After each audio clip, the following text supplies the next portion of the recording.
भूतिया थिएटर। दोस्तों, आज जो मैं कहानी सुनाने जा रहा हूँ वो पुरानी नहीं है। ये कहानी सच्ची घटना पर आधारित है। इस कहानी में जो हादसे बताए गए हैं वो मेरे एक दोस्त की बहन के साथ हुए। उसका नाम सीमा है। तो चलिए सुनते हैं सीमा की कहानी। यह हादसा जुलाई 2021 का है। मेरा दोस्त सागर शंकर भगवान का बहुत बड़ा भक्त है। वो हर सोमवार को शंकर भगवान की पूजा करने शिव मंदिर जाता था।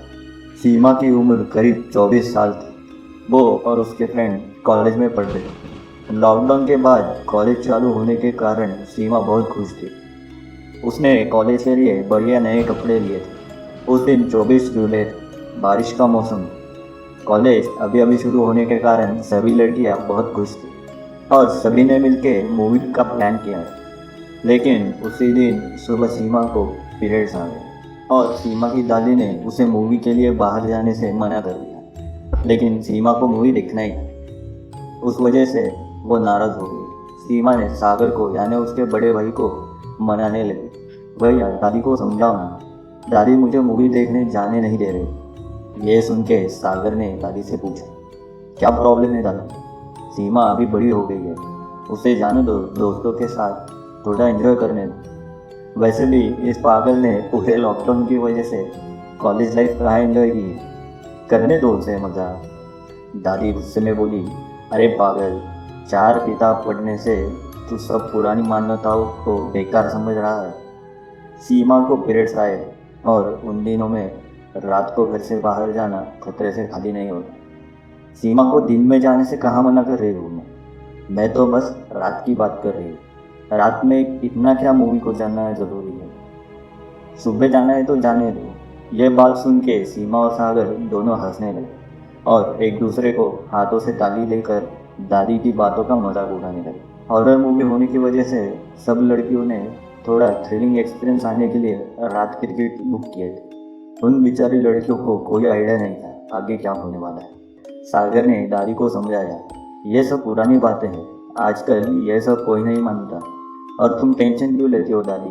मैं हूँ ना, कार से छोड़ने जाने वाला हूँ और आते वक्त कार से लेके आने वाला हूँ। दादी घबराओ नहीं, मैं हूँ उसके साथ। जैसे तैसे करके सागर ने दादी को मना लिया, लेकिन दादी अभी भी डर रही थी। घर में कौन उसकी सुनने वाला है?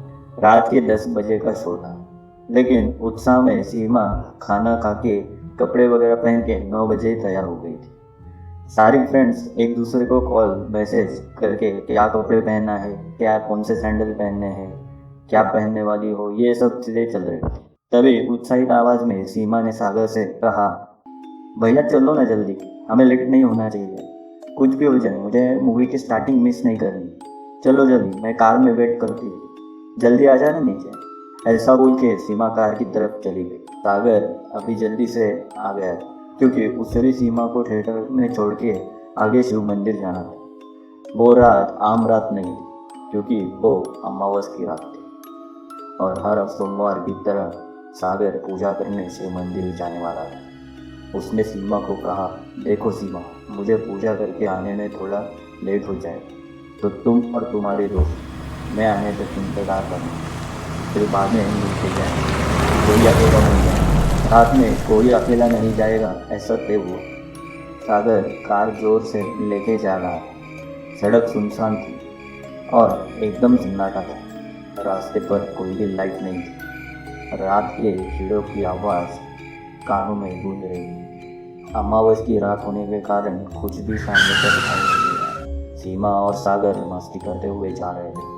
तभी अचानक उनके सामने एक काली बिल्ली आ गई और सागर ने जोर से ब्रेक मारा। तभी किसी चीज़ की कार को टकराने की आवाज़ आई। दोनों डर गए। उनको पता नहीं चला कार के नीचे क्या आया। सागर ने डर के कारण कार नहीं रोकी और आगे चलने लगा। सीमा ने डरते हुए पीछे मुड़कर देखा तो उसके पसीने छूट गए क्योंकि उसने जो देखा था वो कोई साधारण चीज़ नहीं। उसने पीछे एक 7 फुट ऊंची काले लंबे बाल घुटनों तक आते थे। उसके पैर उल्टे थे। ऐसी परछाई देखी। असल में सीमा ने उस औरत को देखा था। वो औरत सीमा को देख के हाथ के इशारे कर रही थी जैसे मानो वो उसे बुला रही थी। ये देख सीमा को डर लगने लगा। डर के कारण सीमा को दादी की बताई हुई बातें याद आने लगी। तभी सागर ने जोर से कार भगाई और जल्दी सीमा को थिएटर में छोड़ा और सागर डरते हुए आगे शिव मंदिर चला गया। दोस्तों को मिलने के बाद सीमा थोड़ी नॉर्मल हो गई। मूवी चालू हो गई, सभी मजा कर रहे थे। मूवी इंटरवल तक तो बहुत बढ़िया थी। तब तक सब कुछ नॉर्मल था, सीमा भी भूल गई थी क्या हुआ। मूवी खत्म होने के बाद सीमा ने अपने दोस्तों को बोलकर बाथरूम जाने की सिफारिश की। सीमा फ्रेश होने के लिए वॉशरूम में चली गई। सीमा वॉशरूम में लगे मिरर के पास हाथ धोने के लिए आ गई। उसने मुंह पर पानी मारा। जैसे ही उसने ऊपर की ओर देखा तो उसे पीछे कोई खड़ा है ऐसे एहसास हुआ। सीमा डर के मारे पीछे देखने लगी, लेकिन कोई नहीं था। हड़बड़ाहट में सीमा के हाथ से मोबाइल नीचे गिर गया। फ़ोन लेने के लिए झुकी और जैसे वो ऊपर उठी और उसने मिरर में देखा तो उसे एक बहुत लंबी काले घने बालों वाली औरत थी। वो औरत वही थी जो उसे कार के पीछे दिखाई दी थी। अब सीमा को सांस लेने में तकलीफ होने लगी। उस औरत ने उसके पैरों को पकड़ा। सीमा हड़बड़ाहट करके जल्दी से बाहर निकलने की कोशिश कर रही, लेकिन वो परछाई उसे पकड़ के रखी। परछाई ने दाएं पैर को बाएं हाथ से पकड़ा। जैसे तैसे करके सीमा अपने दोस्तों के पास जाने की कोशिश करने लगी।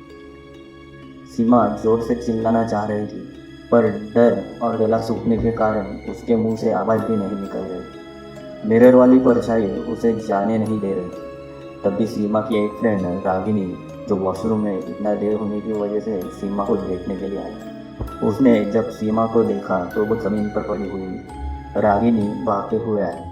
तब तक सागर भी शिव मंदिर से वापस आ गया था लेने के लिए, और सब मिलकर सीमा को उठाने की कोशिश कर रहे थे। सीमा का वजन लगभग 45 किलो हो, पर वहाँ पे खड़े 5 लोग भी उसे मिलकर उठा नहीं पा रहे थे। पता नहीं कौन सी उसमें शक्ति आ गई थी कि वो 100 किलो के ऊपर लग रही थी। फिर सागर और बाकी 10 लोगों ने जैसे तैसे करके सीमा को घर तक पहुँचा दिया। सागर ने सारी हकीकत दादी को बता दी। दादी ने कुछ उसके गांव के नुस्खे अपनाए और सीमा के ऊपर से कुछ रोटी के टुकड़े उतार कर घर के बाहर फेंक दिए। दूसरे दिन सुबह सब कुछ ठीक हुआ था, लेकिन सीमा खाना नहीं खा रही। पूरा दिन सीमा ने कुछ नहीं खाया। सीमा के घर में मांसाहारी खाना बना हुआ था बाकी लोगों के लिए, क्योंकि सीमा एक पूरी शाकाहारी, उसने कभी मांसाहार किया नहीं और उसे पसंद भी नहीं था। बाद में करीब करीब रात के 10 बजे सीमा को बेचैनी होने लगी। उसे अलग महसूस होने लगा। सीमा अपने शरीर पर से नियंत्रण खोने लगी और उसके पैर पीछे मुड़ गए।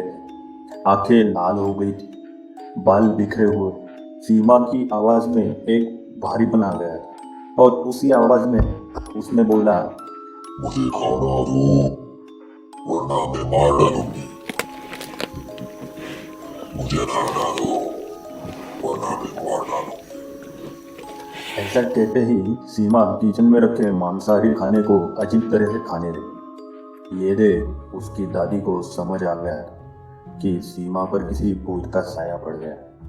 दादी ने सागर को पास वाले भूत भगाने वाले बाबा के पास भेजा और उनको बुलाकर लाने को कहा। जैसे ही बाबा घर के अंदर आए तो सीमा के अंदर अलग सी बेचैनी दिखने लगी। वो जोर जोर से चिल्लाने लगी और बाबा ने मंत्र तंत्र का उपयोग कर देखा और कहा कि सीमा पर एक कुंवारी लड़की का साया है।